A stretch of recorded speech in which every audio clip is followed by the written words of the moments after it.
was a patient of Dr. Cameron's. She entered the Allen Memorial Institute because of severe depression.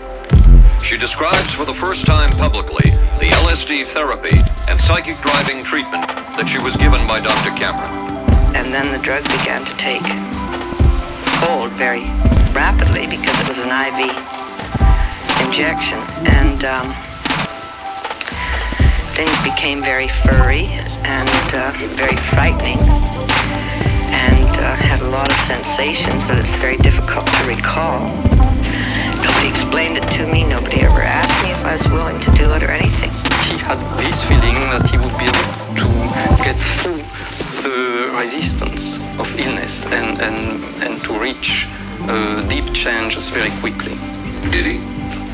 I don't think that when you look at that in retrospect, the hopes that he had have been in any way fulfilled.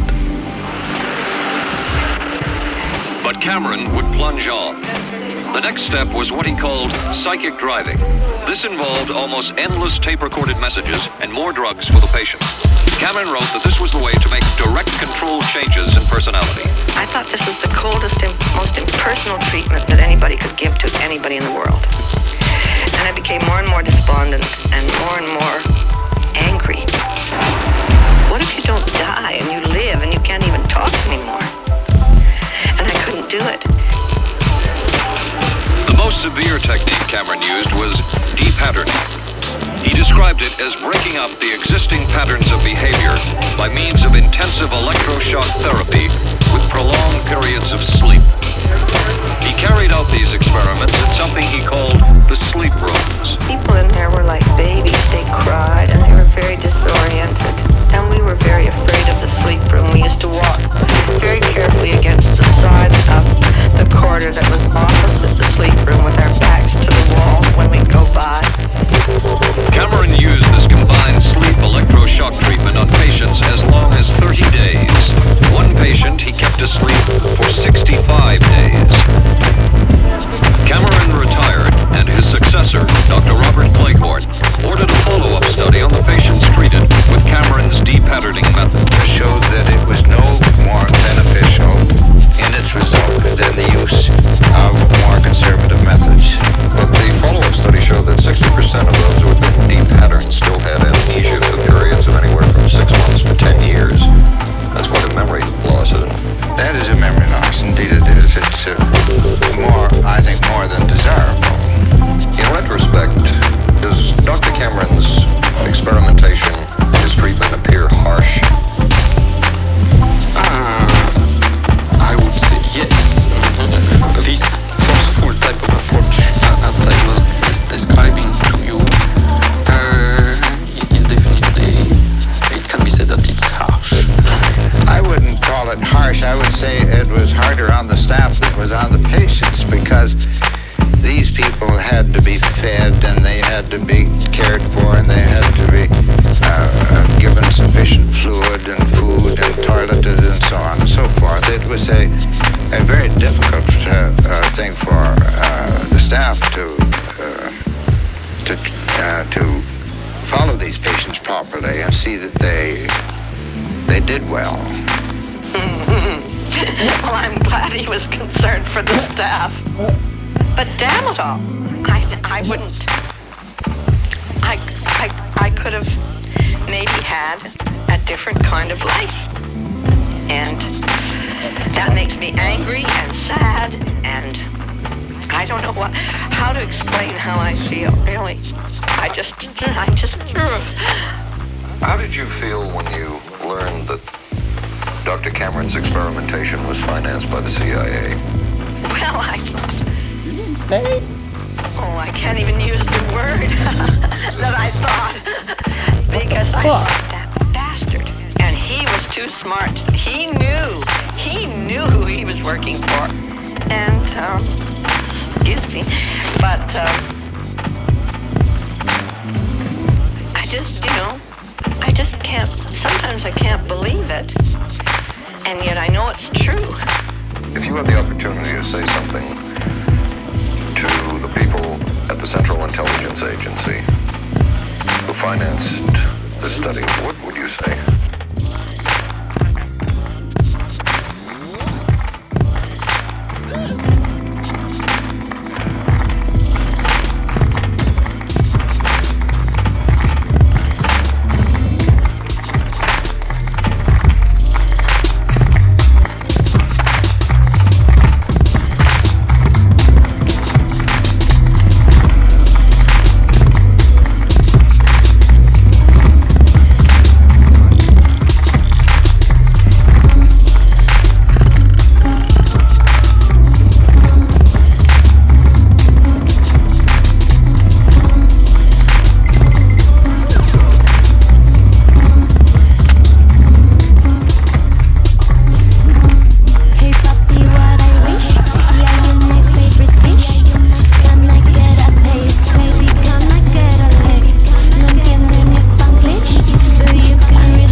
Cameron, for him the ends justified the means. And when one is dealing with a waste of human potential, it is easy to adopt this stance. Dr. Cameron seemed ideally suited for what the CIA had in mind.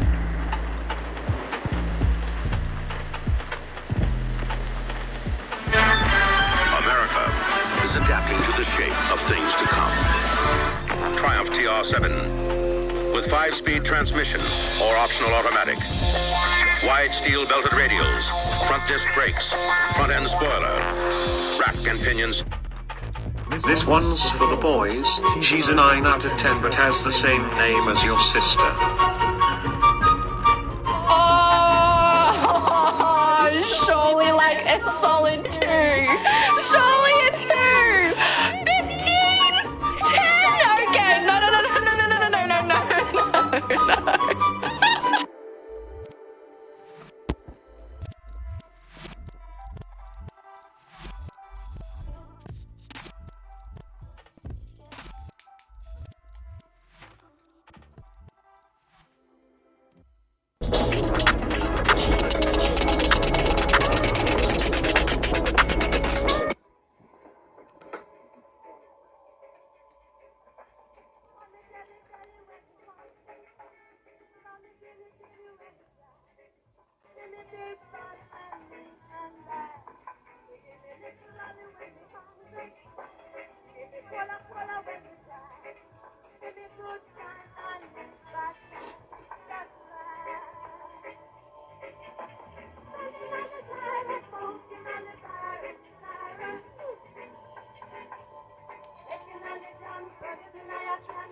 In the morning,